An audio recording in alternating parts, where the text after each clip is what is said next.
Hello guys. അപ്പോൾ നമ്മൾ ഇന്ന് എക്സ്പ്ലെയിൻ ചെയ്യാൻ പോകുന്നത് 2025 റിലീസായ ട്രിഗർ എന്നൊരു ആക്ഷൻ ത്രില്ലർ സീരീസാണ്. മൊത്തം 10 എപ്പിസോഡുകളാണ് ഈ സീരീസിലുള്ളത്. അപ്പോൾ നമുക്ക് നേരെ എക്സ്പ്ലനേഷനിലോട്ട് കടക്കാം. അതിനു മുമ്പ് എൻ്റെ ചാനൽ ഇതുവരെ സബ്സ്ക്രൈബ് ചെയ്തില്ലെങ്കിൽ തീർച്ചയായും സബ്സ്ക്രൈബ് ചെയ്യുക. ഈ എപ്പിസോഡിൻ്റെ തുടക്കത്തിൽ കാണിക്കുന്നത് അവർ സ്കൂളിലെത്തുന്നതിന് മുമ്പ് ലീക്ക് ഓഫീസർ ജിയോങ്ങിൽ നിന്ന് മൂൺ ബേക്കിൻ്റെ ഐഡൻറ്റിറ്റിയെക്കുറിച്ചുള്ള അപ്ഡേറ്റുകൾ കൊടുത്തിരുന്നു. അഡ്രസ് ലിസ്റ്റുകളിലെ എല്ലാ അഡ്രസ്സുകളും മൂൺ ബേക്കുമായി ബന്ധമുണ്ടെന്ന കാര്യം പറയും. ഇത് ഗൺ ഡിസ്ട്രിബ്യൂഷനുമായി അവന് പങ്കുണ്ടെന്ന് ലീക്ക് തോന്നി തുടങ്ങും. എന്നിട്ടാണ് സ്കൂളിലെത്തുന്നതിന് മുമ്പ് അവർ മീറ്റ് ചെയ്യുന്നത്.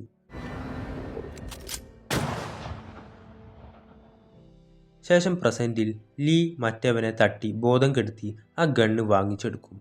അപ്പോഴാണ് വേറൊരു തോക്കുമായി യൂജിൻ ആ ബുള്ളിയുടെ നേർക്ക് വരുന്നത്. ഈ സമയം ബേക്ക് അവൻ്റെ അടുത്തുണ്ട്.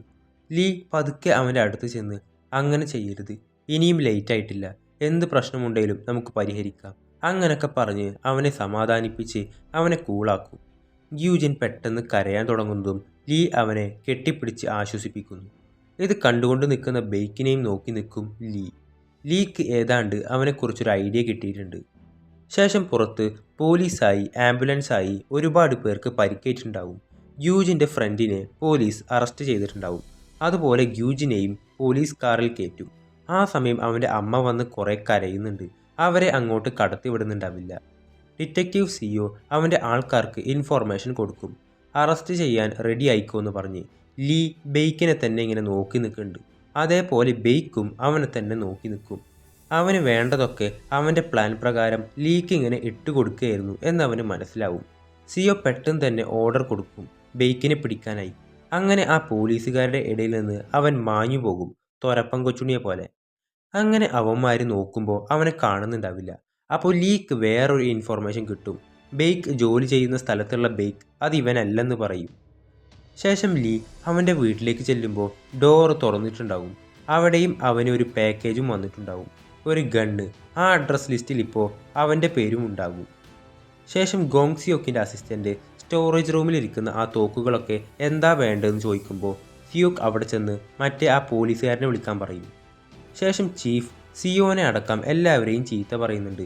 ഇനി ഇങ്ങനെ ഒരു സംഭവം നടക്കരുത്, ആ അഡ്രസ് ലിസ്റ്റിൽ ആരൊക്കെയുണ്ടോ അവരെയൊക്കെ ശ്രദ്ധിക്കണം, പിന്നെ മറ്റവനെയും പൊക്കണമെന്ന് ബേക്കിനെ ഉദ്ദേശിച്ച് പറയും. എന്നിട്ട് ലീയോട് നിനക്കിന്ന് മുതൽ ജോലിയിലേക്ക് തിരിച്ചു കയറാം, ബാക്കി പേപ്പർ വർക്കൊക്കെ ഞാൻ ഡീൽ ചെയ്തോളാമെന്ന് പറയും. അപ്പോഴാണ് ഗോങ് സിയോക്ക് അവനെ വിളിക്കുന്നത്. അങ്ങനെ സിയോക്കിൻ്റെ അടുത്തേക്ക് ചെല്ലും. വന്ന പാടെ ഒരു തോക്കും ചൂണ്ടും. ഇത് ഒറിജിനൽ ഗണ്ണാണേ, അടുത്ത് വന്നാൽ പൊട്ടിക്കും, ശരിക്കും പൊട്ടിക്കുമെന്ന് പറഞ്ഞ് പേടിപ്പിക്കും. ഇവനൊരു കൂസലില്ലാതെ ഒരു ചവിട്ടും കൊടുത്ത് തോക്കും വാങ്ങി 4-5 വെടി അങ്ങ് പൊട്ടിക്കും. നിനക്ക് എവിടുന്ന ഈ ഗണ്ണ് കിട്ടിയെന്ന് ചോദിക്കും. മിസ്റ്റർ കിം എന്നൊരാളുണ്ടായിരുന്നു, അയാൾക്കിതായിരുന്നു പണി. ഇപ്പോൾ അടുത്താണ് സ്റ്റോറേജ് റൂമിൽ വെച്ചിരുന്ന ഈ പെട്ടികൾ ഞാൻ നോക്കുന്നത്. അപ്പോൾ ഈ കിം എവിടെയുണ്ടെന്ന് ചോദിക്കുമ്പോൾ എനിക്കറിയില്ലെന്ന് പറയും.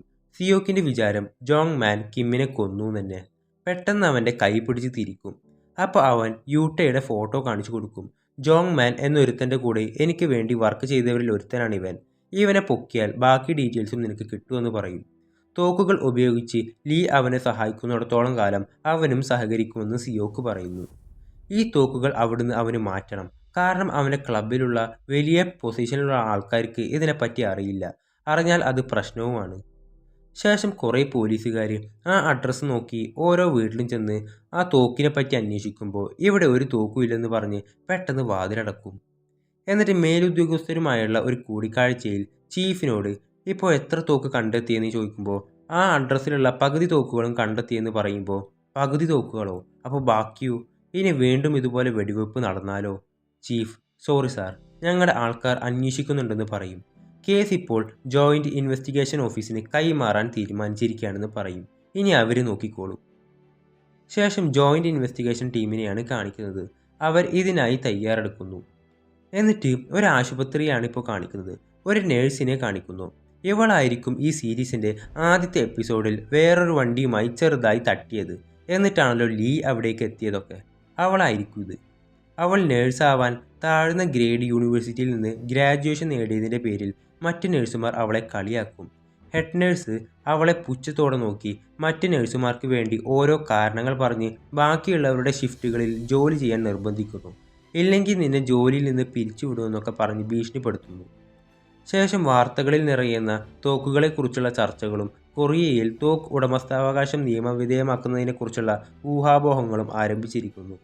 മൂൺ ബേക്ക് പെന്റ് ഹൗസിൽ നിന്നാണ് ഈ വാർത്തകളൊക്കെ കാണുന്നത്. അവിടെ അവൻ്റെ ടീം ഇപ്പോഴും ആളുകൾ ഗൺസ് യൂസ് ചെയ്യുന്നുണ്ടോയെന്ന് നിരീക്ഷിക്കുന്നു. കൂടുതൽ ആളുകൾക്ക് അവരുടെ തോക്കുകൾ എത്തിച്ചിരുന്നു. എന്നിരുന്നാലും ആരും തന്നെ ഗൺസ് യൂസ് ചെയ്യുന്നില്ല. ഈ പ്രശ്നങ്ങളൊക്കെ ഉണ്ടായതിനു ശേഷം അവിടെ വലിയ ചർച്ചാ വിഷയമായിരിക്കും തോക്കുകളെക്കുറിച്ച്. സ്ട്രീറ്റ് ഷൂട്ടുകളോ പോലീസ് ഏറ്റുമുട്ടലുകളോ ഇല്ലാത്തത് എന്തുകൊണ്ടാണെന്നാണ് ബേക്ക് വിചാരിക്കുന്നത്. ആരേലും എന്തേലുമൊക്കെ ചെയ്യ് എന്നായിരിക്കും അവൻ്റെ മനസ്സിൽ. ശേഷം ജോങ്മാൻ്റെ ആൾക്കാരുടെ അടുത്ത് ഇപ്പോൾ ഫുൾ ഗൺസ് ആയിരിക്കും. ജോങ്മാൻ ഒരു ഫ്ലാഷ് ബാക്ക് ആലോചിക്കും. സിയോക്ക് ജോങ്മാനെ വിളിച്ചു വരുത്തും. എന്നിട്ട് ഒരു വലിയ ജോലി ഉണ്ട് നിനക്ക്. എന്താ അത്? ഞാൻ മിസ്റ്റർ കിമ്മിൻ്റെ ബിസിനസ് ഏറ്റെടുത്ത് നടത്താൻ തീരുമാനിച്ചു. എന്ന് വെച്ചാൽ ഗൺസിൻ്റെ ഡിസ്ട്രിബ്യൂഷൻ. അപ്പോൾ അന്ന് തന്നെ അയാളെ തീർത്തതല്ലേ. എന്നിട്ട് എനിക്കും എൻ്റെ പിള്ളേർക്കും സാറിൻ്റെ ബിസിനസ് നോക്കി നടത്താമെന്ന് വാക്ക് തന്ന് അത് മാറ്റിയില്ലേ? അപ്പോൾ ഇപ്രാവശ്യം അതുപോലെയല്ല. നീ ഇതിന് ഉണ്ടോ ഇല്ലയോ എന്ന് ചോദിക്കുമ്പോൾ ഉണ്ടെന്ന് പറയും. ജോങ്മാൻ്റെ ആളുകൾ നമ്മുടെ ഇപ്പോൾ ഗണ്ണ് കിട്ടിയില്ലേ, ഇനി അവനെ പോയി കൊല്ലല്ലേ എന്ന് ചോദിക്കും. ശേഷം സിയോക്ക് സ്റ്റേഷനിലായിരിക്കുമുള്ളത്. ലീയോട് ഞാൻ എത്ര തവണ പറയണം, കിമ്മിനെ ജോങ്മാന് മാത്രമേ അറിയൂ. എന്നിട്ട് ആ ഗൺസ് മൊത്തം അവിടെ നിരത്തി വെച്ചിട്ടുണ്ടാകും. അപ്പോൾ കിം ആണല്ലേ ഇതിൻ്റെ ഡിസ്ട്രിബ്യൂട്ടർ. എന്നിട്ട് അവനെവിടെ? ഇതുവരെ ലൊക്കേറ്റ് ചെയ്യാൻ പറ്റിയിട്ടില്ല. ജോങ്മാനെയും സിയോക്കിനെയും വെച്ച് അവനെ അന്വേഷിച്ച് കണ്ടുപിടിക്കാമെന്ന് പറയും. ശേഷം ചീഫ് മൂൺബെയ്ക്കാണ് തോക്കുകളുടെ കുത്തൊഴുക്കിന് കാരണക്കാരൻ എന്ന് അയാൾക്കറിയാം. അതിനാൽ അവൻ എവിടെയാണെന്ന് അന്വേഷിക്കാൻ അനുവദിക്കണമെന്ന് അദ്ദേഹം മേലുദ്യോഗസ്ഥനെ ബോധ്യപ്പെടുത്തുന്നു. ശേഷം സിയോക്ക് നേരെ ജോങ്മാൻ്റെ സ്ഥലത്തെത്തുന്നു. അവിടെ ലീയും അവരെ നിരീക്ഷിക്കുന്നുണ്ട്. സിയോക്ക് വരുന്നുണ്ടെന്ന് അറിഞ്ഞ് എല്ലാവരും പെട്ടെന്ന് ടെൻഷനായി അവിടെയുള്ള ഗൺസ് എല്ലാം മാറ്റാൻ തുടങ്ങും. സിയോക്ക് അവിടേക്ക് എത്തുമ്പോൾ തന്നെ എല്ലാ എണ്ണവും കിതക്കാൻ തുടങ്ങും. അതിനെപ്പറ്റി ചോദിക്കുമ്പോൾ ഞങ്ങളിവിടെ വൃത്തിയാക്കിയായിരുന്നു എന്ന് പറയും. എന്നിട്ട് കിമ്മിൻ്റെ ഫോൺ എൻ്റെ കയ്യിലുണ്ട്, പക്ഷേ പാസ്വേഡ് അറിയില്ല. അവൻ്റെ ക്ലയൻസിൻ്റെ നമ്പറൊക്കെ ഇതിലാ. പക്ഷേ നിനക്ക് ഈ ഫോൺ അൺലോക്ക് ചെയ്യാൻ പറ്റും. കുഴിച്ചിട്ട സ്ഥലത്ത് നിന്ന് കിമ്മിൻ്റെ വിരൽ വെട്ടി കൊണ്ടുവരാൻ പറയും, ഫിംഗർ പ്രിൻ്റായി ലോക്ക് തുറക്കാൻ. ശേഷം ലീയെ വിളിച്ച് നീ പറഞ്ഞ പോലെ കിമ്മിനെ അവൻ ഒളിപ്പിച്ചതാവാനാണ് ചാൻസ് കൂടുതൽ. നാളെ എന്നെ വന്ന് കാണാൻ പറഞ്ഞിട്ടുണ്ട്, റെഡിയായി നിന്നോ. പിന്നെ എന്നെ ഇതിൽ നിന്ന് ഒഴിവാക്കണമെന്ന് പ്രത്യേകം പറയും. പിറ്റേന്ന് രാവിലെ ജങ്മാനും അവൻ്റെ ആൾക്കാരും ശവക്കുഴികൾ കുഴിക്കാൻ പോകുന്നു, സിയോക്കിനെ ഒന്ന് ബോധിപ്പിക്കാൻ. ഒരു ഡിറ്റക്റ്റീവും സിയോക്കിൻ്റെ സംഘവും അവരുടെ ഓരോ നീക്കവും പിന്തുടരുന്നു. അങ്ങനെ അവരുടെ പണി കഴിഞ്ഞ് അവർ പോകും. ശേഷം സിയോക്കിൻ്റെ ഫ്ലാറ്റിൻ്റെ അടുത്തായി പോലീസ് നിൽക്കുന്നുണ്ട് ജോങ്മാനെ പിടിക്കാനായിട്ട്. വിരൽ കൊണ്ടുവന്നോന്ന് ചോദിക്കും. പക്ഷെ ഉള്ളിലേക്ക് കയറി ചെല്ലുന്നത് ജോങ്മാൻ അല്ല, അത് കിമ്മായിരിക്കും. അത് കണ്ട് സിയോക്ക് ഞെട്ടു. അവൻ്റെ നേർക്ക് ഗൺ ചൂണ്ടു. ജോങ്മാൻ ചതിച്ചതാണെന്ന് അവന് മനസ്സിലാവും. പെട്ടെന്നൊരു വെടിയൊച്ച കേൾക്കുന്നു. എന്നിട്ട് ജോങ്മാനും ബോയ്സും സിയോക്കിൻ്റെ ആൾക്കാരെ വന്ന് ഷൂട്ട് ചെയ്യുന്നതും കാണിച്ചുകൊണ്ടാണ് ഈ എപ്പിസോഡ് അവസാനിക്കുന്നത്. അപ്പോൾ അടുത്ത എപ്പിസോഡ് ഉടൻ വരുന്നതാണ്. ആ എപ്പിസോഡുകളെല്ലാം മിസ്സാവാതിരിക്കാനായി ഈ ചാനൽ ഒന്ന് സബ്സ്ക്രൈബ് ചെയ്യുക.